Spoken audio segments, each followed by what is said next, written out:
40% بچوں کی تربیت ہو رہی اور تعلیم دے رہے ہیں، تو اگر اس محنت کو، اس کوشش کو اگر بڑھا دیں تو میں سمجھتا ہوں 80% ہو سکتا ہے۔ تو قوم میں 80% بچے اگر تعلیم یافتہ ہوں گے تو پھر بھی معاشرہ آہستہ آہستہ جو ہے وہ ترقی کرے گا اور پروان چڑھے گا۔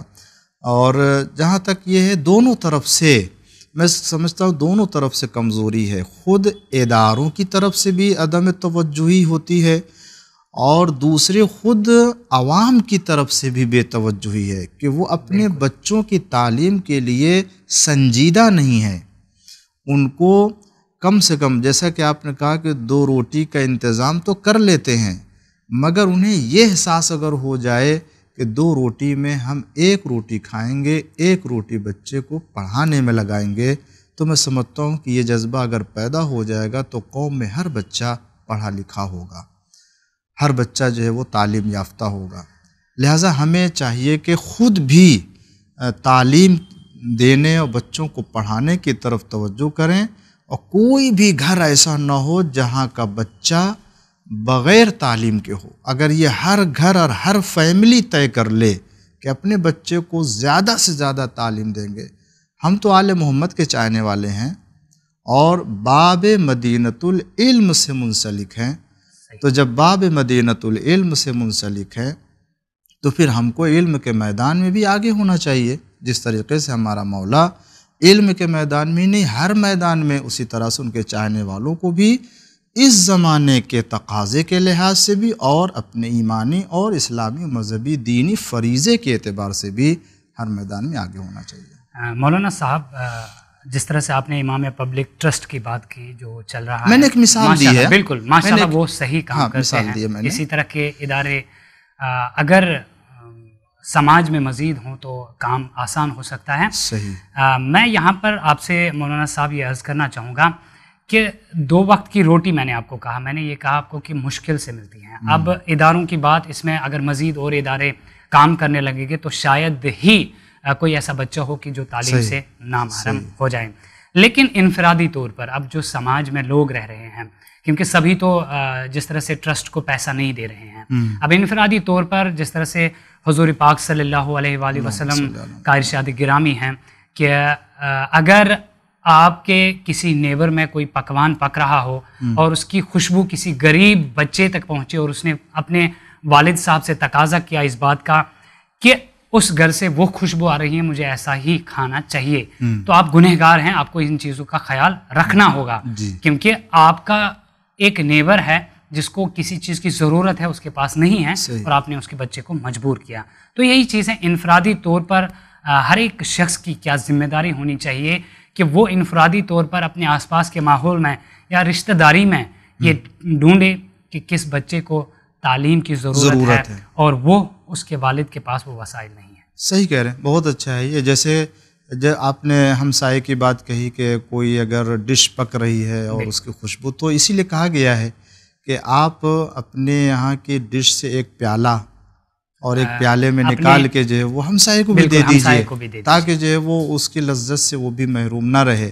یا کہا گیا کہ جب آپ بازار سے کوئی سامان لے کے یا تو چھپا کے لائیے، اور اگر نہیں چھپا کے دیکھ لیا بچے نے پڑوس کے، تو آپ ایک سیب اس کو بھی دے دیجیے تاکہ جو وہ اسی طریقے سے واقعی درست فرمایا آپ نے کہ اگر ہر تعلیم یافتہ فرد اپنے نزدیک یہ طے کر لے کہ میں بھی اپنے ہمسائے، اور ہمسائے کہتے ہیں کم سے کم 40 گھر فاصلہ جو ہوتا ہے، 40 گھروں کے حدود میں جتنے بھی خانوادے آ جاتے ہیں وہ سب ہمسایہ شمار ہوتے ہیں۔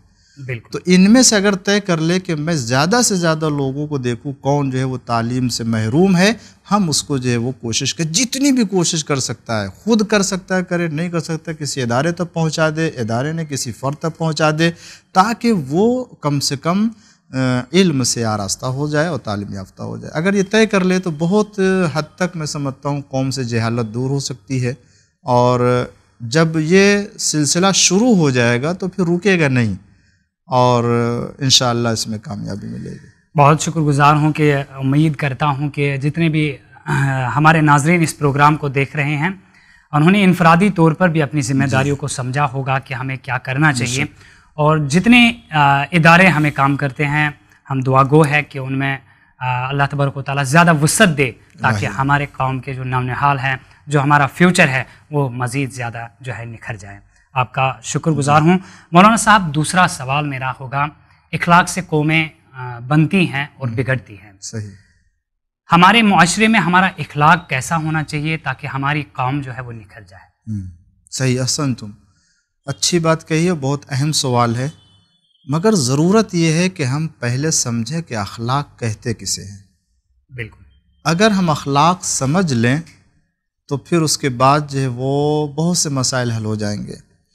اصل میں بعض لوگوں نے یہ سمجھ لیا ہے کہ کسی سے مسکرا کے مل لینا اخلاق ہے، اخلاق ہے، بالکل سمجھا جاتا ہے۔ چائے پلا دینا ہاں، بالکل۔ اخلاق ہے، کھانا کھلا دینا اخلاق ہے، گھر میں نئے کپڑے پہننا، نئے کپڑے پہنا دے، پہن لے۔ یہ اگر یہ نئے کپڑا پہننا یا خوشبو لگانا یا سلام کر لینا، چائے پلا دینا، تو میں سمجھتا ہوں کہ پھر اگر یہ اخلاق ہے تو اس ہر صورت میں اخلاق ہونا چاہیے۔ آپ کسی کو ایک مرتبہ چائے پلائیے اور وہ بیٹھا رہے، 5 منٹ کے بعد پھر لا کے آپ چائے پلا دیجئے، بالکل اخلاق تو بڑھتا ہی رہے گا۔ پھر چائے پلا دیجئے آپ، اور 20 منٹ کی نشست میں آپ کم سے کم جو اس کو 10 مرتبہ چائے پلائے، تو کیا وہ چائے پیے گا 10 مرتبہ؟ ہرگز نہیں۔ سلام کیجئے اسے، ایک مرتبہ وارد ہوا، سلام کیا آپ نے، تھوڑی دیر بعد پھر سلام کیجئے اس کو، 2 منٹ بعد پھر اس کو سلام کیجئے، تو وہ آپ کی سلامتی کی دعا کرنے لگے گا کہ یہ لگتا ہے کہ صحیح بات ہے۔ اس کا مطلب ہے کہ سلام کرنا اخلاق نہیں ہے، صرف سلام کر لینا، چائے پلا دینا۔ پھر کیا ہے اخلاق؟ اخلاق کہتے ہیں اپنے عمل سے، اپنے کام سے، اپنی باتوں سے سامنے والے کے دل کو خوش کر دینا۔ ماشاءاللہ، دل کو خوش کرنا کسی بھی عمل سے۔ اگر سامنے والا آپ کے عمل سے راضی ہو گیا، خوش ہو گیا، اس کو اخلاق کہتے ہیں۔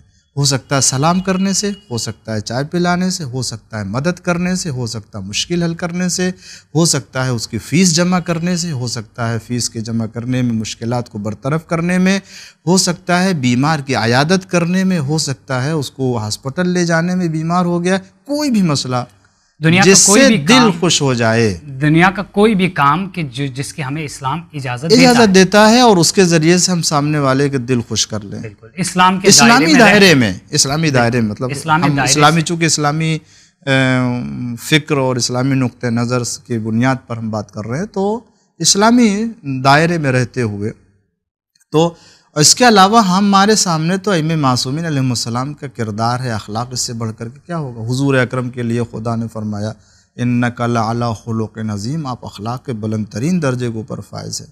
اب اگر ہمارے پاس رسول اللہ صلی اللہ علیہ وآلہ وسلم کا اخلاق ہے اور معصومین علیہ السلام کا اخلاق ہے، الحمدللہ ہمارے پاس تو 14 معصوم کردار ہے اور اخلاق ہے۔ اگر ہم کسی راہ پر بھی چلیں تو ہمارے لیے زندگی آسان ہو جائے گی۔ تو ان سیرتوں کو، ان اخلاق کو ہمیں چاہیے کہ سماج میں، معاشرے میں لے کر کے آئیں، تاکہ ایک دوسرے سے ربط ہو، ایک دوسرے سے لوگوں کا رشتہ بڑھے، تاکہ ہم ان کی مشکلات کو حل کر سکیں۔ معصومین علیہ السلام ہمسائے کے بارے میں، مسلمان کے بارے میں، حتیٰ جو مخالفین تھے ان کے بارے میں بھی، یا جو فقیر ہیں، جو غریب ہے، جو نادار ہے، جو بے روزگار ہے، کس طریقے سے مولا ان کی مدد کرتے ہیں۔ امام سجاد علیہ السلام غیر مسلم بھی، وہی کہہ رہے ہیں، جو غیر مسلم کسی طریقے سے کوئی معصومین علیہ السلام کے عمل سے نہ موافق کو، نہ مخالف کو، نہ غیر مسلم کو کسی طرح کی کوئی جو ہے وہ تکلیف نہیں پہنچتی تھی۔ تو آج ہم کو بھی اہل بیت علیہ السلام کے ماننے والوں کو چاہیے کہ اپنے عمل سے سماج میں کوئی بھی فرد ہو، خاص طور سے آپ کا ہمسایہ، ہمارا ہمسایہ ہے، اگر کوئی پڑوسی ہے تو اس کو ہمارے عمل سے کسی طرح کی تکلیف نہیں ہونا چاہیے، بلکہ اسلام تو کہتا ہے، اس طرح سے اخلاق کے مظاہرے کی دعوت دیتا ہے کہ اگر آپ کے عمل سے کسی کو تکلیف نہیں ہو رہی ہے تو یہ اخلاق ہے۔ یعنی صرف یہی نہیں ہے کہ آپ کا پڑوسی آپ کو تکلیف نہ دے، آپ کا پڑوسی اگر آپ کو ستائے بھی تو آپ اسے نہ ستائیں، ایسا ہے، آپ اس کو تکلیف نہ پہنچائیں، آپ کی طرف سے کسی طرح کی اس کو کوئی شکایت ہے، یہ ہمسایہ کا حق ہے، اور یہ اسلام اخلاق کی تعلیم دیتا ہے۔ اور آپ دیکھ لیجئے کسی بھی معصوم، کسی بھی امام کے لیے یہ نہیں دیکھا گیا ہے کہ اگر کسی نے آپ کو پتھر مارا تو آپ نے اٹھا کے پتھر مار دیا ہو۔ بالکل جس طرح سے رسول رحمت صلی اللہ علیہ وآلہ وسلم کو ایک کانٹے بچھائے گئے، ایک بزرگ خاتون کانٹے بچھاتی تھی، اور رسول اللہ صلی اللہ علیہ وآلہ وسلم کو بار بار اس راستے سے جو گزرنا ہوتا تھا لا کے جنگل سے جا کے کانٹے کاٹ کے لاتی تھی اور رات میں بچھا دے، رسول اللہ جو ہے اس کو ہٹاتے تھے، صاف کرتے تھے، پھر رسول اللہ صلی اللہ علیہ وسلم کے اخلاق سے تو اگر انہوں نے دین اسلام کو قبول بھی کیا اس طرح سے، پھر نتیجہ کیا ہوا؟ آج ہم ہوتے تو کیا ہوتے؟ اگر ہمارے گھر کے سامنے کسی نے کانٹے بچھائے ہوتے اور ہمیں معلوم ہو تو فلاں نے بچھایا، تو شاید ہو سکتا ہے کہ ہم یا تو اس سے ڈبل جا کے کانٹے بچھا دیتے، یا لڑائی جھگڑے کرنے کے لیے، یا پھر جو ہے وہ ہم اپنی فوج تیار کر لیتے۔ بالکل۔ اور رسول اللہ صلی اللہ علیہ وسلم کا کیا اخلاق تھا؟ ایسا اخلاق تھا کہ وہ ضعیفہ یہ کہنے پر مجبور ہو گئی کہ آپ بتاؤ کلمہ آپ کا کیا ہے، اور میں آپ کے دین اور آپ کے اسلام کو قبول کرنے کے لیے تیار ہوں۔ ایسا اخلاق۔ تو اگر ہم سماج میں، معاشرے میں اسلامی اخلاق جو رسول اللہ کا اخلاق ہے، جو قرآن کا اخلاق ہے، اگر اس کا مظاہرہ کریں، میں سمجھتا ہوں کہ میر صاحب ہمارے اسلام پر، ہمارے دین پر، ہمارے پیغمبر پر جو اعتراضات ہیں لوگوں کے، وہ خود بخود ختم ہو جائیں گے، اس لیے کہ ہم نے اپنے عمل سے صحیح اسلام کو تعارف نہیں کرایا ہے، صحیح پیغمبر کا تعارف نہیں کرایا ہے، صحیح دین کی تعلیم نہیں بتائی ہے۔ تو مسلمانوں کی ذمہ داری اور اسلامی معاشرے اور سماج کی ذمہ داری یہ ہے کہ صحیح اخلاق اور صحیح اسلام کی تعلیمات پر عمل کر کے لوگوں کو آگاہ کریں، تاکہ ہم اپنی ذمہ داری سے سبکدوش ہو سکیں۔ بالکل جس طرح سے رسول رحمت صلی اللہ علیہ وسلم نے ہمیں زندگی میں سکھایا کہ آپ کس طرح سے چلیں، اگر ہم اسی طریقے سے زندگی گزاریں تو لوگوں کے پاس پہنچے گا وہی پیغام کہ جو رسول اکرم صلی اللہ علیہ وسلم نے ہم سب کو سکھایا۔ مولانا صاحب، تیسرا سوال میرا یہ ہے کہ حقوق نسواں کے حوالے سے سوال ہے کہ جس طرح سے کہا جا رہا ہے کہ عورتوں کو تعلیم وہی تک دی جائے کہ جہاں تک وہ اپنا گھر کا کام بھی سنبھال سکے، تو عورتوں کے بارے میں، کچھ لڑکیوں کے بارے میں یہ کہا جا رہا ہے ہمارے سماج میں، ان کے والدین کہتے ہیں کہ صرف سکولی تعلیم تک ان کو محدود رکھا جائے، اس کے بعد ان کو گھر کا کام بھی سنبھالنا ہوتا ہے، تو کہاں تک یہ صحیح ہے؟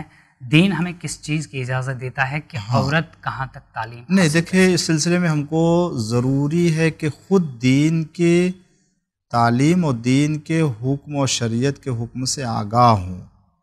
اگر ہم شریعت کے حکم سے آگاہ ہوں گے تو پتہ چلے گا کہ لڑکیوں کو یا لڑکوں کو کتنی تعلیم دینی چاہیے۔ یہ کس نے طے کر دیا کہ اس کو اسکول تک رہنا چاہیے؟ اسلامی حدود اور اسلامی تعلیمات کے دائرے میں رہتے ہوئے اگر کوئی لڑکی پڑھ کر کے ڈاکٹر بنتی ہے، اگر سائنسداں بنتی ہے، اگر انجینئر بنتی ہے، ٹیچر بنتی ہے، پروفیسر بنتی ہے، تو اسلام نے اس کی اجازت دی ہے۔ کوئی حد ایسی معین نہیں کی گئی ہے کہ اس کو بس یہیں تک پڑھنا ہے، اس کے آگے نہیں پڑھنا ہے۔ یہ تو ہم لوگوں نے طے کر لیا کہ اس کو اسکول تک جانا ہے یا کالج میں نہیں جانا، کالج میں جانا ہے تو اس کو یونیورسٹی میں نہیں جانا ہے، یہ ہم نے طے کر لیا ہے۔ ہاں، یہ ہو سکتا ہے کہ کسی کے حالات کہاں تک اجازت دیتے ہیں، وہ حالات کے متقاضی ہوتے ہیں، تو وہاں تک۔ گھر میں ایک بچی ہے اور ماں باپ اکیلے ہیں، وہ کہاں تک پڑھ سکتی، کہاں، یہ ایک الگ مسئلہ ہے۔ لیکن کسی بچی کو اگر تعلیم دینا ہے تو اسلام اس کی اجازت دیتا ہے کہ پردے میں، حجاب میں، اسلامی دائرے میں اور اسلامی تعلیمات کے دائرے میں رہتے ہوئے اگر وہ ترقی کرنا چاہتی ہے، پڑھنا چاہتی ہے، تو اس کو پڑھنے کی اجازت دی گئی ہے اور پڑھنا چاہیے۔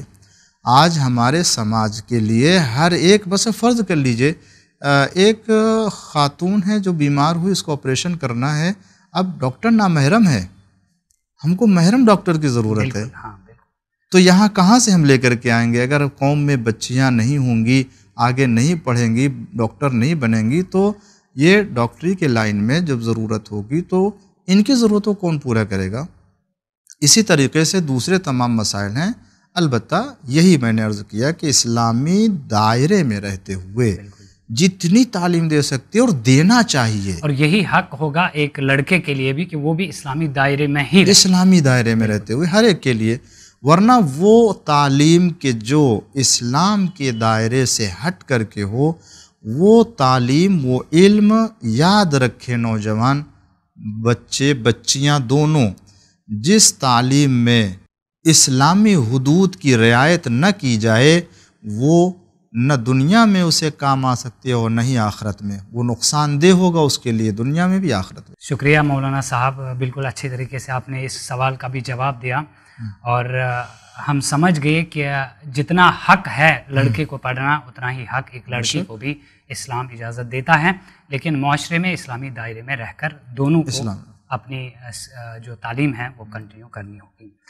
مولانا صاحب ایک اور سوال ہے میرا اہم. ایک حدیث جس میں یاد دلا دوں، بھی یاد آ گئی ذہن میں، حضور اکرم صلی اللہ علیہ وآلہ وسلم نے اس تعلیم کے سلسلے میں جو آپ نے فرمایا ہے اس میں کسی طرح کا امتیاز نہیں قائم کیا کہ مردوں کو اتنا پڑھنا چاہیے اور عورتوں کو اتنا پڑھنا چاہیے. اچھا بالکل. طلب العلم فریضۃ علی کل مسلم و مسلمہ، دونوں کا ذکر ہوا ہے یہاں پر. اگلا سوال مولانا صاحب میرا یہ ہوگا کہ ہم سب جانتے ہیں کہ بصیرت کے حوالے سے ہم بات کر رہے ہیں. بصیرت جو ہے اہم حصوں میں سے ایک ہے.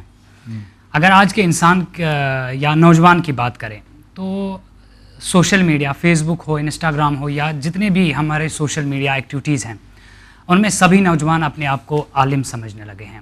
فتویٰ جاری کرتے ہیں فیس بک پر ہی، کسی کو پوچھنے کے بغیر ہی کہ یہاں پہ اسلام اس طرح سے کہہ رہا ہے. پھر جب ہم کتابوں کا مطالعہ کرتے ہیں تو اس کا دور دور تک ذکر نہیں ہوتا ہے. صحیح. تو کیا ان چیزوں سے ہمارے نوجوان نسل کی بصیرت جو ہے وہ ختم ہوتی ہے؟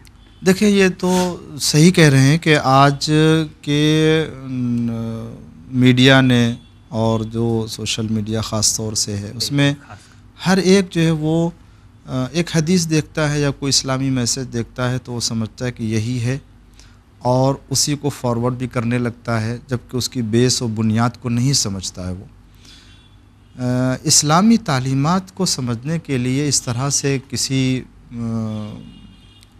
چینل پر یا واٹس ایپ پر گروپ پر کوئی میسج آ جانے سے نہیں سمجھ میں آتا ہے. بالکل. باقاعدہ جب تک کہ اس کو اسلامی معارف اور اسلامی تعلیمات کو سمجھنے کا موقع فراہم نہیں ہوگا. ہمیں چاہیے کہ ہم ان تمام میسیج سے یا ان تمام سوشل میڈیا سے اسی حد تک استفادہ کرے جو ہمارے لیے ضروری ہے، اور جو ہمارے لیے ضروری نہیں ہے اسے اگنور کرنا چاہیے، نہیں اس کو اپنے طرف لے کے آنا چاہیے. اور خود بھی اس کا علم پہلے ہونا چاہیے، پہلے سے علم اس کا ہونا چاہیے کہ اگر فرض کر لیجئے ہم اس کو یوز کر رہے ہیں تو یہ ہماری زندگی کے لیے کتنا ضروری ہے اور کتنا فائدہ پہنچانے والا ہے.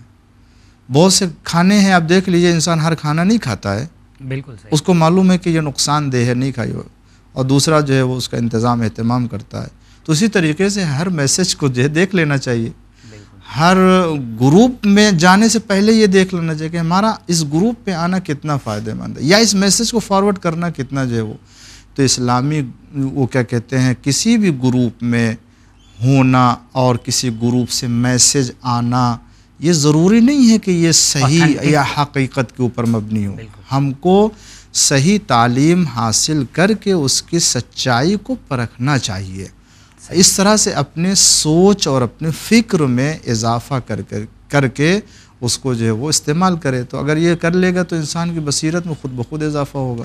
بالکل. جس طرح سے قرآن شریف میں بھی ذکر آیا ہے کہ اللہ تبارک و تعالیٰ بھی قرآن شریف میں فرماتے ہیں فَاسْأَلُوا أَهْلَ الذِّكْرِ إِن كُنتُمْ لَا تَعْلَمُونَ. یعنی پہلے ہی اللہ تبارک و تعالیٰ نے کہا کہ آپ جس لائن کے بارے میں آپ جاننا چاہتے ہیں تو اسی لائن کے ایکسپرٹ سے آپ لوگوں سے پوچھ لیجئے تاکہ جو ہے وہ صحیح غلط معلوم ہو سکے، نقصان و فائدے کا علم ہو سکے. تو اس کو اپنی زندگی میں لے کر کے آئیے. ضروری ہے ہر نوجوان اور ہر جو ہے وہ جوان کے لیے کہ اپنے لیے فائدہ و نقصان کو سمجھے اور اس کے بعد اس کو یوز کرے. بالکل جی. تبھی تو اجازت ہے ہمیں کہ آپ ایک عالم دین کے پاس جائیے کہ جتنے بھی مسائل ہیں آپ کے جی وہ آپ کو جیسے بہترین مثال ہے، آپ وہاں سے چل کر کے آئے بالکل یہاں دور سے، اور اتنے سارے سوالات لے کر کے آئے ہیں. آپ یہاں بیٹھ کر کے تاکہ ماہرین کے ساتھ جو وہ آپ تبادلہ خیال کریں اور یہ میسج دوسروں تک پہنچے. ہر فرد کو چاہیے کہ اب اس کے نزدیک اگر کوئی اسلام سے متعلق کوئی بات ہے تو اگر وہ خود ماہر نہیں ہے تو کسی ماہر سے اسے پوچھ لینا چاہیے اور اس کے بعد جو ہے اس کو. اور یہ بھی ہے کہ جتنے ہمارے نوجوان فیس بک یا کوئی بھی سوشل میڈیا کا پلیٹ فارم یوز کرتے ہیں ان تک بھی یہ پیغام جائے گا کہ آپ کوئی بھی حدیث ایسے ہی فیس بک پر اپلوڈ نہیں کر سکتے ہیں جب تک نہ اس کے بارے میں آپ کو پوری علمیت ہو. صحیح کریں. اس سلسلے میں ایک بات اور عرض کروں تاکہ یہ بات مکمل ہو جائے کہ ابھی ہمارے لیے اسلامی تعلیمات میں یہ ہے کہ آپ کو جب تک کسی کے بارے میں یقین نہ ہو کسی کے بارے میں کوئی بات کہی گئی ہے بالکل آپ اس کو دوسرے کی طرف نسبت نہ دیجئے، اس کی طرف نسبت نہ دیجئے، گواہوں کو دوسروں کو نہ بتائیے، دوسروں تک یہ خبر نہ کیجئے. یہ اور اگر آپ نے کیا اس کے ذمہ دار ہوں گے آپ کو. یہی بات جب گروپ میں آتی ہے، میسیج میں آتا ہے کسی کے بارے میں، تو کیا یہ پروف ہو جاتا ہے کہ یہ بات درست و صحیح ہے؟ نہیں ہو پروف ہوگا. اور اس کے بعد وہ بغیر سمجھے ہوئے فارورڈ کر دیتا ہے دوسروں تک. جس طریقے سے ہم کسی کے بارے میں کوئی بات بتاتے ہیں اور ہماری ذمہ داری ہوتی وہی صورتحال گروپ سے کسی دوسرے کو فارورڈ کر دینے کا بھی ہوگا. اگر اس نے فلاں کے بارے میں ہمارے میسج کے ذریعے سے سمجھا ہو، غلط سمجھا، اس کے ذمہ دار ہم ہوں گے. اور دوسری بات یہاں پر مولانا صاحب عرض کرنا چاہوں گا، فارورڈ کی بات ایک ہے، شیئر کرنے کی بات کچھ لوگ اس کو کاپی کرتے ہیں پھر پیسٹ کرتے ہیں. اگر جس نے یہ پہلے اپلوڈ کیا ہوگا اس کو پتہ چلے گا کہ میں نے غلط کیا، وہ اپنے پیج سے ہٹا دے گا، لیکن جس نے کاپی پیسٹ کیا ہوگا وہ نہیں ہٹے گا. وہ ہٹے گا نہیں، وہ اس کے نام سے رہے گا. پھر وہ اس کے نام سے ہوگا تو اس کی ذمہ داری بڑھتی رہے گی. جی شکریہ، بہت بہت شکریہ. آپ نے اس سوال کا بہترین انداز میں جواب دیا. مولانا صاحب اگلا سوال میرا ہوگا کہ مولا علی علیہ السلام فرماتے ہیں کہ علم سے بہتر تجربہ ہے، اور رسول اکرم صلی اللہ علیہ وآلہ وسلم علم کے حوالے سے کہہ رہے ہیں کہ علم سے بڑی چیز دنیا میں کوئی نہیں ہے. تو اس حدیث کو ہم کس طرح سے سمجھیں، اور مولا علی علیہ السلام کا قول جو نہج البلاغہ میں موجود ہے ان کے درمیان آپ فرق واضح کیجئے کہ مولا علی علیہ السلام کیا سمجھانا چاہتے ہیں ہمیں، اور رسول اکرم صلی اللہ علیہ وسلم جو کہہ رہے ہیں کس طرح سے ہم سمجھیں اس کو. دونوں ایک ہی بات ہے، کوئی فرق نہیں ہے. اور جو شہر علم سے لیا ہے باب مدینۃ العلم نے وہی بات کہی ہے. پیغمبر اسلام صلی اللہ علیہ وآلہ وسلم علم کے فضیلت کی بات کر رہے ہیں، مگر کون سا علم؟ وہ علم کہ جو تجربے کے ساتھ اور عمل کے ساتھ ہو. آیا وہ علم کہ جو عمل کے ساتھ ہو فضیلت رکھتا ہے، یا وہ علم جو بغیر عمل کے ہو؟ اچھا، وہی علم تو با فضیلت ہے جس میں عمل ہو، تجربہ ہو. تو جب اس علم کی کوئی قدر و قیمت نہیں ہے جس میں عمل نہ ہو، تو مولا کائنات گویا وہی کہنا چاہتے ہیں، وہی فرماتے ہیں کہ علم سے بہتر تجربہ اور عمل. اس کا مطلب یہ ہے کہ اگر آپ یہ کہتے ہیں کہ علم سے بہتر تجربہ ہے یعنی عمل کرنا، مولا کائنات فرماتے علم کافی نہیں ہے، عمل کرنا اس کے ساتھ ضروری ہے. پیغمبر صاحب فرماتے علم بہتر ہے، یعنی آپ کہنا چاہتے خالی علم بہتر نہیں ہے، علم کے ساتھ تجربہ اور عمل ضروری ہے. تو گویا وہی بات ہے کہ جو حضور اکرم نے فرمائی ہے. مولا کائنات گویا اس کو واضح کر کے فرماتے پیغمبر نے جو علم کی فضیلت بتائی ہے، خبردار یہ نہ سمجھ لینا کہ صرف علم حاصل کر لو، معلومات میں اضافہ کر لو، انفارمیشن ہو جائے، بس کافی عالم ہو گئے اور بہت زیادہ بافضیلت ہو گئے. نہیں، اسی وقت عالم بافضیلت ہوگا جب عمل کرے گا. مولا کائنات یہ فرماتے ہیں. تو یہ اس میں فرق جو ہے بالکل. ہاں، یہی بات ہم ابھی بھی کر رہے تھے کہ اگر کسی چیز میں آپ کو، کیونکہ یہ جو سوال میرے ذہن میں تھا، کیونکہ ابھی جس طرح سے آپ نے وضاحت کی سوال کی، کافی زیادہ مطمئن ہوا ہوں میں. میرے اندر تھا یہ کہ کس طرح سے، لیکن مجھے یقین تھا کہ مولا علی علیہ السلام نے جو میری سمجھ میں نہیں آتا ہوگا، لیکن مولا علی علیہ السلام نے کس لیے کہا ہوگا. مولانا صاحب اگلا سوال میرا ہوگا، جب ہم نکاح کرتے اس کو آسان بنانے کے حوالے سے، میں کشمیر سے یہاں پہ آیا ہوں، اور کشمیر میں اگر واضوان کی بات کریں کشمیر میں واضوان پہ صرف واضوان کھانے پینے کی جو وہاں پہ ڈش دی جاتی ہیں اس پہ 5 لاکھ روپے تک کا خرچہ ہو جاتا ہے. یا اللہ. باقی چیزیں الگ ہے. آپ دلہن اور دلہا کے حوالے سے جتنے رسم و رواج آج دنیا میں یعنی آپ کہنا چاہتے ہیں کہ شادی میں جو رسم و رواج اور جو اسراف ہوتا ہے اس کا اسلامی نقطہ نگاہ سے کیا؟ بالکل ہاں، میں نے آپ کو کشمیر کے حالات کے حوالے سے آگاہ کیا کہ کھانے پینے کی اشیاء میں لگ بھگ 5 لاکھ کے قریب جو ہے خرچہ. تو دیکھیے اسلام جو ہے وہ بہت ہی میانہ روی اور اقتصاد کو سکھاتا ہے. ہر عمل میں کسی بھی کام میں زیادتی کی اجازت نہیں دیتا. سب سے پہلی بات تو یہ کہ قرآن کہتا ہے جو لوگ اسراف کرتے ہیں وہ شیطان کے بھائی ہیں. اور اللہ تعالیٰ خود قرآن میں فرماتا ہے کہ انہ لا یحب المسرفین، جو اسراف کرتے ہیں اللہ ان کو نہیں دوست رکھتا. یعنی گویا اللہ بھی ان سے غضبناک ہوتا ہے. اسراف کس کو کہتے ہیں؟ اسراف کہتے ہیں حد سے گزر جانے کو. ایک حد ہے، ہر چیز کی ایک حد ہوتی ہے. انسان اس حد سے آگے بڑھے گا اسراف ہو جائے گا. مثلا فرض کر لیجئے ضرورت کیا، ایک شادی میں ضرورت کیا ہے بھائی، ٹھیک ہے 1 ڈش ہے 2 ڈش ہو جائے گی انسان کے پاس اور کھانے میں اس کو جو ہے لذت ملے گی، آپ بنا لیجئے. لیکن اگر کوئی 5 ڈشیں 6 ڈشیں 8 ڈشیں 11 ڈشیں بناتا ہے تو کیا کتنا کھائے گا انسان ایک شادی میں، اور کتنا جو ہے وہ انسان جو ہے وہ لذت اٹھائے گا. بھائی اتنی زیادہ جو ہے وہ شادیوں میں ڈشیں کو تیار کرنا بنانے کا کوئی معنی نہیں، اسلامی تعلیمات کے خلاف ہے. اسلام نے کبھی یہ نہیں کہا ہے کہ آپ لوگوں کو بلائیے اور بلانے کے بعد آپ اس کو کھانے میں اتنا زیادہ جو ہے وہ آپ ڈشیں بنا کے دے دیجئے کہ آپ ایک شادی کے بعد دوسری شادی بیٹی کے لیے سوچنے لگیں کہ اب کہاں سے انتظام کریں. قوم میں آپ کو اللہ نے دیا ہے تو کیا اس لیے دیا ہے تاکہ آپ جو سارا خرچ جو ہے وہ شادی میں کر ڈالے، اور دوسرا جو غریب ہے وہ اپنی بیٹی کے شادی کے لیے سوچے کہ میں 2 ڈش اور 1 ڈش بھی انتظام نہ کر سکوں؟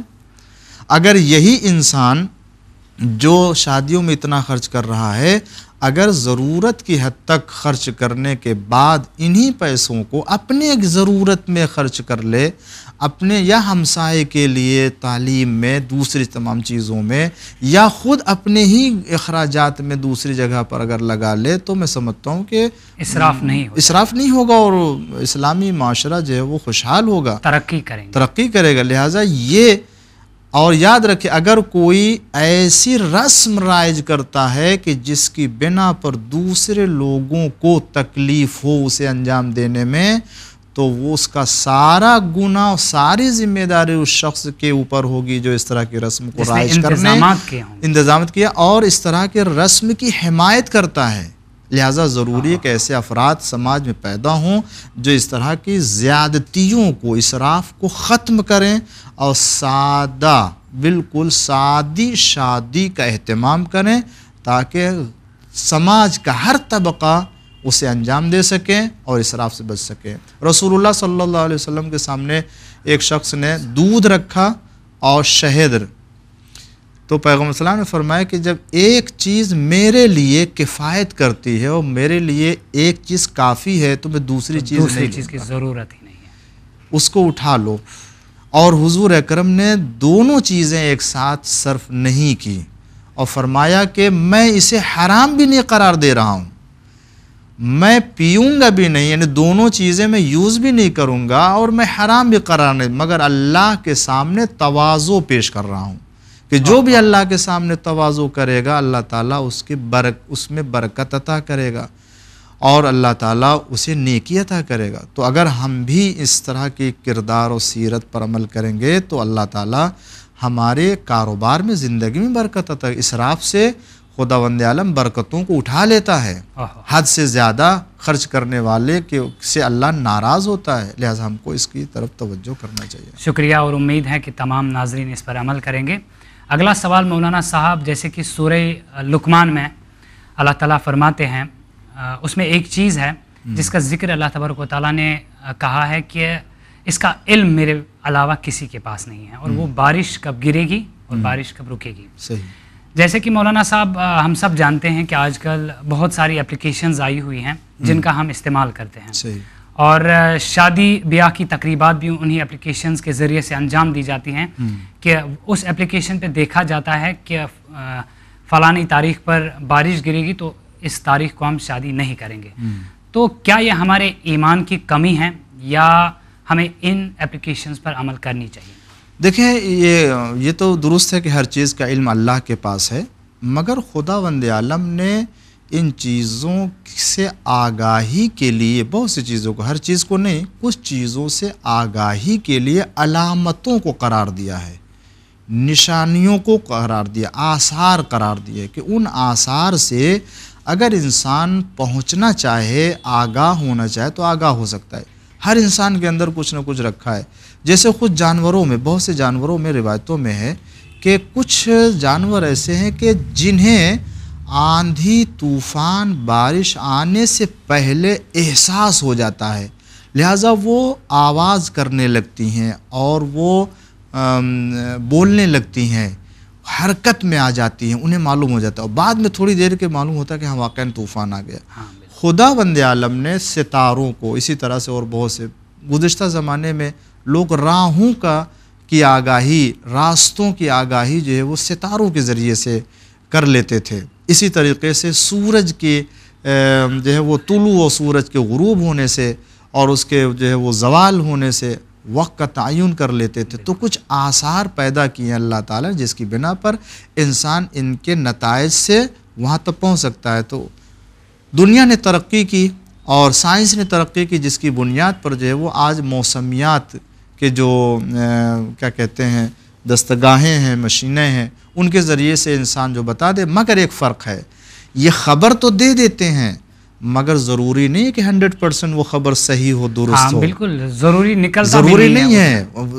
کیوں؟ اس لیے کہ انہوں نے تو صرف ایک جو ہے وہ نشانی اور ایک علامت جو بھی ان کا جو ہے پیمانہ تھا، جو پیمانہ تو اس پیمانے کے لحاظ سے انہوں نے خبر دے دی ہے، مگر یہ ایسا ہی ہونے والا ہے یہ صرف اللہ جانتا ہے، یہ وہ نہیں کہہ سکتے ہیں.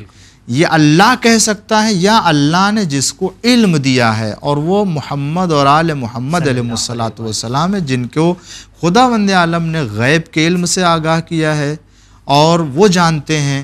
اسی لیے ہم زیارت جامع وغیرہ میں پڑھتے ہیں کہ خداوند عالم بارش نازل کرتا ہے کس کے ذریعے سے؟ آل محمد علیہ السلام کے ذریعے سے. تو خدا نے ان کو علم دیا، یہ بتا سکتے. لہٰذا یہ ایمان کا مسئلہ نہیں ہے. یہاں پر تو خداوند عالم نے جو علامتیں قرار دی ہیں ان کے ذریعے سے انسان کوئی بھی ہوگا، محنت کرے گا اور علم میں ترقی کرے گا تو وہ نتیجے تک پہنچ سکتا ہے. مگر اہل بیت علیہ السلام کا اس سے دنیا والوں کا مقایسہ نہیں کیا جا سکتا ہے. اللہ نے ان کو خاص علم دیا ہے. بہت شکریہ کہ اس انداز میں آپ نے رہنمائی فرمائی اس سوال کی. اگلا سوال مولانا صاحب میرا ہوگا حقوق والدین کے حوالے سے. جی بسم اللہ. آج کل اولڈ ایج ہومز میں بہت سارے ہمارے بزرگ جو ہے وہ جاتے ہیں اور شادی سے پہلے ایک اولاد کو والدین میں کوئی غلطی نظر نہیں آتی ہے. شادی کرتے ہی بدل جاتے ہیں اور کہتے ہیں کہ ہمارے والد صاحب نے ہمارے ساتھ ایسا کیا یا ہماری والدہ نے ہمارے ساتھ ایسا کیا ہے. سماج میں ہر طرح سے آج ایسا دیکھا جاتا ہے. تو کیا ہم اپنے والدین سے بیزار ہو سکتے ہیں؟ نہیں، ہرگز نہیں. اللہ تعالیٰ نے قرآن کریم میں ماں باپ کی عزت، ان کا احترام کرنے کے لیے اسی سے اندازہ لگا سکتے ہیں کہ جہاں خدا نے اپنی عبادت کا ذکر کیا ہے وہیں والدین کے ساتھ نیکی سے پیش آنے کا بھی ذکر کیا ہے. بالکل ساتھ میں کسی اور چیز کو کئی جگہوں کے اوپر اللہ تعالیٰ نے ذکر کیا ہے. اللہ تعبدوا الا اللہ وبالوالدین احسانا. خبردار دیکھو، سوائے خدا کی کسی کی عبادت کرنا اور ماں باپ کے ساتھ عزت اور ان کا احترام کرنا. تو اس کا مطلب یہ ہے کہ خدا کی نگاہ میں ماں باپ کی عزت جتنا محترم مقدس ہے کوئی اور نہیں جس کو اللہ نے اپنے ساتھ ذکر کیا. لہٰذا دنیا میں اگر کوئی رشتہ قابل احترام ہے انسان کے لیے تو ماں باپ کے رشتے سے بڑھ کے کوئی رشتہ نہیں ہے. لہٰذا دنیا میں اگر انسانی رشتے میں کوئی احترام کے لائق اور سب سے اہم مقدس رشتہ ہو سکتا ہے تو وہ صرف اور صرف ماں باپ کا رشتہ ہے. اگر ماں باپ میں کوئی غلطی ہمیں نظر آ جائیں تو کیا ہم جتنے لوگ ہیں سوسائٹی میں جن سے ہم ملتے جلتے ہیں، کیا ان سے ہم کہہ سکتے ہیں کہ ہم اس لیے اپنے والد صاحب سے ناراض نہیں نہیں، بالکل نہیں کہہ سکتے. کیوں؟ اس لیے کہ حتیٰ معصوم کی روایت یہ ہے، ہمیں اسلام تعلیم دیتا ہے کہ اگر آپ کے ماں باپ مسلمان نہیں ہیں اور آپ مسلمان ہیں یا مسلمان ہو گئے تو ان کے ساتھ بھی بے احترامی سے پیش آنے کی اجازت نہیں دیتا ہے. ان کی اطاعت کرنا ہے انہی کاموں میں جن کاموں میں اللہ اجازت دیتا ہے. اگرچہ وہ نان مسلم ہے، اگرچہ وہ مسلمان نہیں، مگر پھر بھی ان کی عزت کرتے رہنا اور ان کی بے احترامی نہ کرنے کی تعلیم دیتا ہے. تو پھر اگر ماں باپ مسلمان ہیں، ان سے کوئی خطا ہو کسی طرح کے، اسلام کہتا ہے کہ قرآن کہتا ہے کہ انہیں جھڑکو نہیں. فلا تقل لہما اف ولا تنہرہما. اس کا مطلب جو تفسیر میں آیا ہے، امام نے فرمایا اگر نرمی سے پیش آنے کا مطلب یہ ہوتا ہے ماں باپ کے ساتھ کہ اگر تمہیں تھپڑ ماریں تو تم ان کے لیے کہو کہ اللہ تعالیٰ میرے ماں باپ کو معاف کر دے اور ان کو صحت عطا فرمائے. اسلام یہ کہتا ہے. اوف نہ کہنے کا مطلب یہ انہیں ان کے ساتھ نرمی سے پیش آنے، نرمی سے کلام کرنے کا مطلب یہ ہوتا ہے کہ مارے تب بھی آپ کچھ کہہ نہیں سکتے ہیں، اگرچہ وہ تمہیں تکلیف دیں، مگر وہ تکلیف تمہارے لیے ان کی بے احترامی کا سبب نہ بننے پائے، چاہے کہ دوسروں سے ان کی برائی کو نقل کرنا. بہت بہت شکریہ مولانا صاحب. کچھ اہم سوالات تھے، اب آخری سوال آپ کے پاس رکھنا چاہوں گا. جی بسم اللہ. حقوق جو ہماری جو عورتوں کے حقوق کے حوالے سے سماج میں بہت برائیاں ہو رہی ہیں، باتیں ہو رہی ہیں، ہر پلیٹ فارم پہ باتیں کی جا رہی ہیں، لیکن عورتوں کو وہ حق دیا نہیں جا رہا ہے جو ان کو ملنا چاہیے. مثال کے طور پہ میں آپ سے مولانا صاحب کہوں کہ عورتوں کو پردہ کرنا ان پر واجب ہے، ضروری ہے کہ وہ پردہ کرے اور پردے میں ہی باہر نکلے، اور محرم اور نان جو محرم نہ ہو ان میں فرق واضح کریں. لیکن آج کل کہا یہ جا رہا ہے، ہمارے مسلم معاشرے کی اگر میں بات کروں، کہ عورتوں ہماری جو لڑکیاں ہیں ان کے سروں پہ دوپٹہ نہیں رہتا ہے. پھر جب ان سے سوال کرتے ہیں، ان کے والدین سے، ان کے بھائیوں سے، وہ کہتے ہیں کہ ہماری اپنی مرضیاں، آپ اس میں کچھ کر نہیں سکتے ہیں. ان کے لیے آپ ایک پیغام ایسا دے دیجیے. نہیں، دیکھیں کسی بھی انسان کو اسلام کی تعلیمات سے باہر نہیں جانا چاہیے. اپنی پسند کو ہر مسلمان کو چاہیے کہ اپنی پسند کو اور اپنے گھر والوں کی پسند کو خدا کی پسند کے اوپر نہیں رکھنا چاہیے. اسی لیے یہاں پہ ذکر ہوا ہے کہ اگر آپ کے والدین آپ کو روکے اللہ کے کام سے تو وہاں پہ اطاعت ضرور. وہاں اطاعت نہیں ہے. بالکل. خدا کے حکم کے آگے کسی کا حکم نہیں چلے گا. اللہ کی مرضی کیا ہے؟ حجاب کے ساتھ رہے. اللہ کیا چاہتا ہے؟ محرم و نامحرم میں فرق رہے. اللہ کیا چاہتا ہے؟ عورت بازار میں آئے مگر حجاب کے ساتھ آئے. اللہ کیا چاہتا ہے؟ مردوں کی طرح سے جو بہت سے کام ہے جس کو کر سکتی عورت کرے، مگر اسلامی دائرے میں رہ کر کے کرے. اس کو جو حقوق اسلام نے دیے ہیں کوئی اس کو چھین نہیں سکتا ہے. کوئی بھی معاشرے کو کوئی بھی فرد اسے چھین نہیں سکتا، اور نہ ہی زبردستی کے اوپر کوئی ایسا کام جو ہے وہ لا سکتا ہے کہ جس کی اسلام نے اجازت نہیں دی ہے. لہٰذا اسلام نے جو حقوق عورت کو دیے ہیں، آزادی کا، پڑھائی کا، کام کا، اور اسی طریقے سے عبادتوں کا، معاشرے میں رہ کر کے اپنی تجارت کرنے کا، کاروبار کرنے کا، اسلام نے اس کو اجازت دی ہے. اس سے کوئی اس کو محروم نہیں کر سکتا، مگر اسے بھی چاہیے کہ اسلامی دائرے میں رہ کر کے. لہٰذا کوئی اگر اس کے اوپر سختی یا زیادتی کرتا ہے تو درست نہیں ہوگا. بہت بہت شکریہ. میرے یہ کچھ اہم سوالات تھے، جی کافی عرصے سے ذہن میں آ رہے تھے.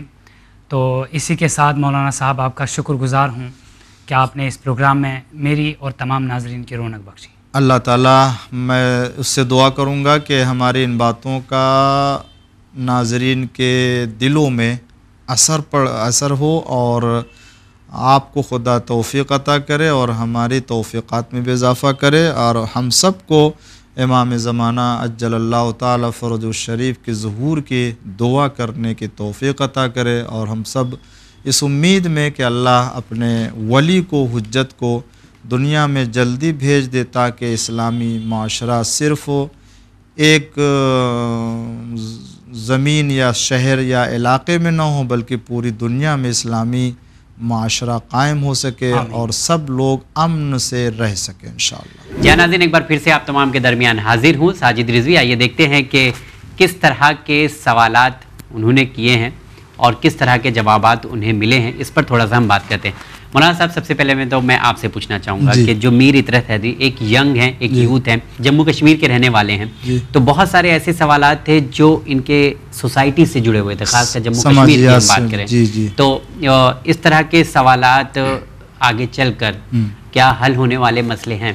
سب سے پہلے تو یہ عرض کر دوں کہ الحمدللہ یہ ایک موقع کی خصوصیت رہی ہے، میں نے جہاں تک محسوس کیا کہ آپ کے ایک موقع سے تقریباً نوجوان لوگ ہی جڑتے رہے ہیں، بالکل بالکل، اور وہ لوگ ہمیشہ موقع پاتے رہے ہیں۔ تو میں سمجھتا ہوں کہ یہ خود اپنے آپ میں ایک بہت اچھا میسیج ہے کہ نوجوانوں کو اس سے جڑنے میں دلچسپی ہو رہی ہے اور وہ آ رہے ہیں، اور جب ایک نوجوان کے توسط سے پوچھے جانے والے سوال کا جواب قوم میں نوجوانوں تک پہنچتا ہے تو اس کا اثر زیادہ ہوتا ہے۔ بالکل۔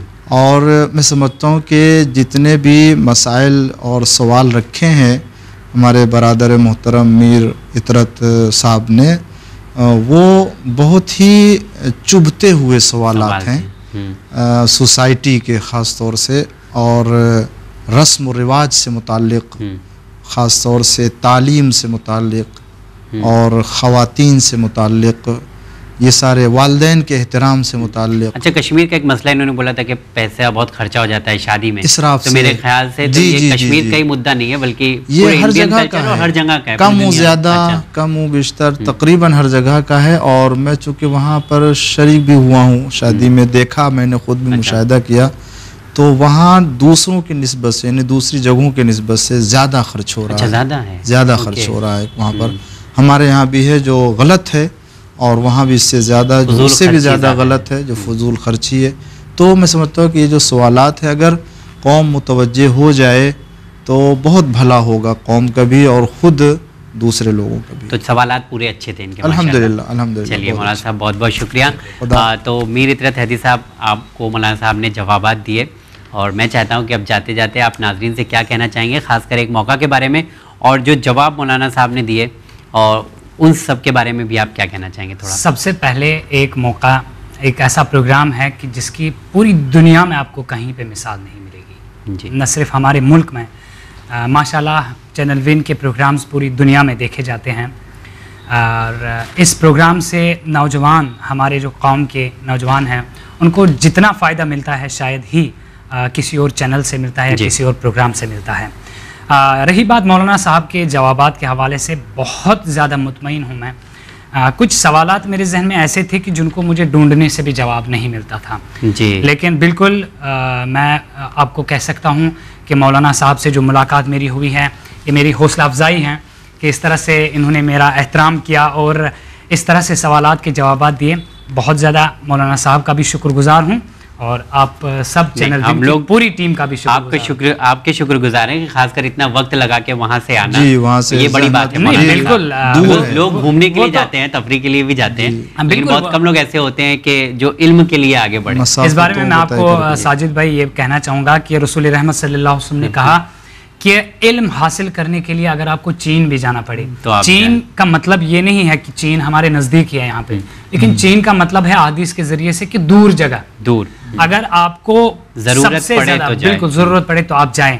تو چینل ون ہمارے ملک میں ہی ہے، اور مجھے زیادہ سفر اتنا نہیں کرنا پڑا کہ جتنا علم کے لیے کرنا چاہیے، تو بس میرے لیے حوصلہ افزائی کی بات ہے۔ ہر ایک کو میں کہنا چاہوں گا کہ علم حاصل کرنے کے لیے چاہے آپ کو کسی بھی چوٹی پر چڑھنا پڑے تو ضرور چڑھیں، اور چینل ون پر جس طرح سے ہمارے رہنما، ہمارے علماء کرام بیٹھے ہوئے ہیں، ہمیشہ ہر بار میں آپ سب کو سیلیوٹ کرتا ہوں کہ آپ کے ذریعے سے جس طرح سے ہمارے قوم کے نوجوانوں کی رہنمائی ہو رہی ہے، آپ کا بہت شکر گزار۔ خدا آپ کی توفیقات میں اور تمام نوجوانوں، تمام قوم کے افراد کی ہدایت اور اس کی اصلاح فرمائے، اور امام زمانہ علیہ الصلوۃ والسلام کے ظہور میں تعجیل فرمائے۔ آمین آمین۔ مولانا صاحب آپ کا بہت بہت شکریہ، انشاءاللہ پھر کسی پروگرام میں آپ سے ملاقات ہوتی رہتی ہے، انشاءاللہ پھر کریں گے انشاءاللہ۔ میر اطرت حیدری صاحب، آپ کا بھی تہہ دل سے شکریہ ادا کرتا ہے چینل ون۔